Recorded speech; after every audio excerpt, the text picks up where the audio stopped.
আসসালামু আলাইকুম। আমি মোহাম্মদ আলী নিচম ফ্রম অথরিটি ডিজিটাল।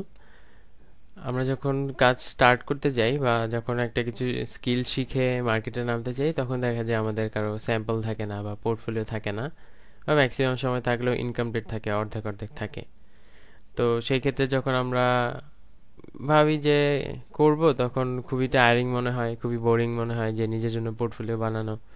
সেই ক্ষেত্রে আমরা ভাবি কোনো একটা ক্লায়েন্টের প্রজেক্ট পাইলে সেটা করে আমি স্টোর করে রাখবো, সেটা আমি পরে দেখাবো।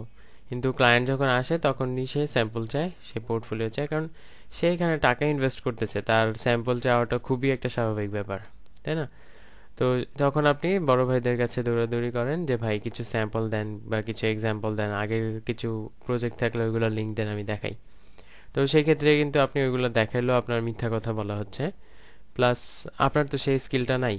সেই প্রজেক্টটা করতে নিলে যতই সহজ মনে হোক, সেই প্রজেক্টটা করতে নিলে আপনি ওইটার ভিতরের জিনিসপাতি কি কি প্রবলেম ফেস করতে পারেন ওইগুলো জানতে পারবেন। দেখা যাবে জিনিসটা সহজই, সবই ঠিক আছে, জাস্ট টুলের কিছু বাগের জন্য আপনি পারতেছেন না। তো ব্যাপারগুলো রিয়েল প্রজেক্ট করার সময় বোঝা যায়। যাই হোক, এখন আপনি যখন শুরু করবেন বা আপনি যখন কোনো একটা স্কিল শিখতেছেন, তখন আপনি কিভাবে আপনার পোর্টফোলিওটা বিল্ড করে ফেলবেন সেটা আমি বলতেছি। আপনি যখন কোনো একটা কোচিং করবেন বা কোনো একটা কোর্স করবেন বা কোনো একটা টিউটোরিয়ালের প্লেলিস্ট দেখতেছেন, আপনি দেখার সাথে সাথে প্র্যাকটিস করবেন। প্র্যাকটিস করার পর ওইগুলি আপনি সুন্দর করে সেভ করে ফেলবেন, অর্ধেক অর্ধেক করে, আচ্ছা বাকিটুক পারি বাকিটুক পারি এরকম করলে হবে না। পুরোটাই কমপ্লিট করবেন, কমপ্লিট করে বিহ্যান্স বা ড্রিবলে বা ফ্লিকারে বা ব্লগ স্পটে আপলোড দিতে পারেন। আর আপনি ধরেন একটা ইউটিউবের টিউটোরিয়াল দেখে সেম টু সেম ক্লোন করলেন, হ্যাঁ, ক্লোন করার পর এটা কমপ্লিট করেন, ক্লোন করে সমস্যা নেই। ক্লোন করার পর জাস্ট ইমেজগুলো চেঞ্জ করে দেন, কালারটা চেঞ্জ করে দেন, আপনার ডিজাইনটা একটু অন্যরকম দেখা যাবে, মানে পুরোপুরি ডুপ্লিকেট মনে হবে না, কারণ আপনি সেম ডিজাইন ইউটিউবে যেগুলো আছে না, এগুলো অনেক জায়গায় অনেক মানুষ করে রেখে দিছে। তো এটা ক্লায়েন্টের নজরে আসবে যে রেগুলারলি কাজ করায়, যে এটা তো আগে দেখছি আমি অনলাইনে। যাই হোক, তো এইভাবে আপনি বানাবেন। তারপরে মার্কেটে নামার ক্ষেত্রে একটু ধৈর্য নিয়ে কাজ করতে হয়। সেক্ষেত্রে আপনি যদি এতটুকু ধৈর্য না থাকে যে আমি আমার নিজের পোর্টফোলিও বানিয়ে তারপর নামবো, সেক্ষেত্রে আমি বলবো যে আপনার আরেকটু প্র্যাকটিসের দরকার আছে, আপনার আরেকটু ধৈর্যের দরকার আছে, আপনি এখনো মার্কেটে নামার জন্য প্রস্তুত না। কারণ আপনি ক্লায়েন্টের প্রজেক্ট পেলে ক্লায়েন্ট যখন রিকোয়ারমেন্ট দিবে, এক্সট্রা অনেক কিছু চাবে, তখন আপনি ফ্রাস্ট্রেটেড হয়ে যাবেন, কারণ আপনার ওই নেসেসারি স্কিল বা এক্সপিরিয়েন্স নাই, আর প্রেশার হ্যান্ডেল করার কোনো এক্সপিরিয়েন্স নাই। তো সেই ক্ষেত্রে আপনি অনেক সাফার করবেন, প্লাস আপনার ফ্রাস্ট্রেশন বেড়ে যাবে, অ্যান্ড যেটা আপনার কাজের ক্ষেত্রে খুবই হার্মফুল। দেখা যাবে আপনি ডেলিভারি টাইমলি দিতে পারবেন না, কারণ এগুলি আমি ফেস করে আসছি। আমি খুবই কম প্রিপারেশন নিয়ে মার্কেটে নেমে গেছিলাম 2015-র দিকে। তো তখন কম্পিটিশন অত বেশি ছিল না, মার্কেট তখন প্রায় নতুন। তো আমি স্ট্রাগল করছি, কিন্তু অত বেশিও না যেটা আপনি এখন শুরু করলে আপনি করবেন, কারণ এখন মার্কেটে কম্পিটিশন অনেক, এখন অনেক কিছু চেঞ্জ হয়ে গেছে।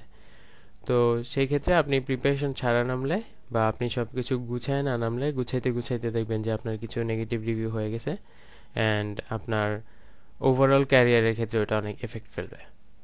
তো এতটুকুই ছিল অ্যাডভাইস। অনেক মানুষ দেখি যে স্যাম্পল নাই, বলতেছে যে আমি কাজ পারি কিন্তু আমার স্যাম্পল নাই। সেই ক্ষেত্রে একটু ঝামেলা। আপনি কাজ পারলে আপনার স্যাম্পল থাকা উচিত। আপনার যেহেতু স্যাম্পল নাই, তার মানে আপনি কাজ পারেন, এটা কোনো প্রমাণ নাই। আর আপনি যদি কাজ পারেন আর কোনো স্যাম্পল নাই, কিন্তু আপনি ডিমান্ড করতেছেন যে না আপনি কাজটা পারেন, সেই ক্ষেত্রে আপনি অতটা ডিটারমাইন্ড না আপনার ক্যারিয়ারের প্রতি যে আপনি নিজের জন্য স্যাম্পল বানাবেন।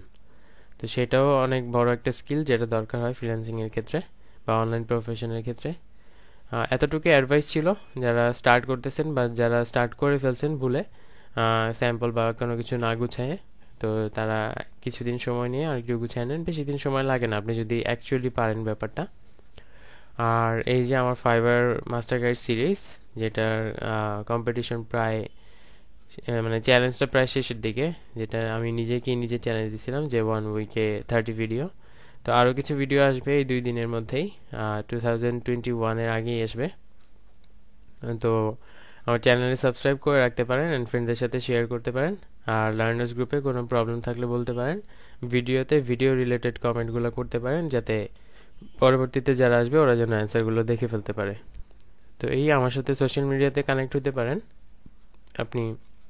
ইনস্টাগ্রামে কানেক্টেড থাকতে পারেন, যেহেতু ফেসবুকে একটা লিমিট আছে 5,000 ফ্রেন্ডের। আমার আগে থেকেই অনেকগুলো ফ্রেন্ড ছিল, সেই জন্য একটু ভেবেচিন্তে অ্যাড করতে হচ্ছে।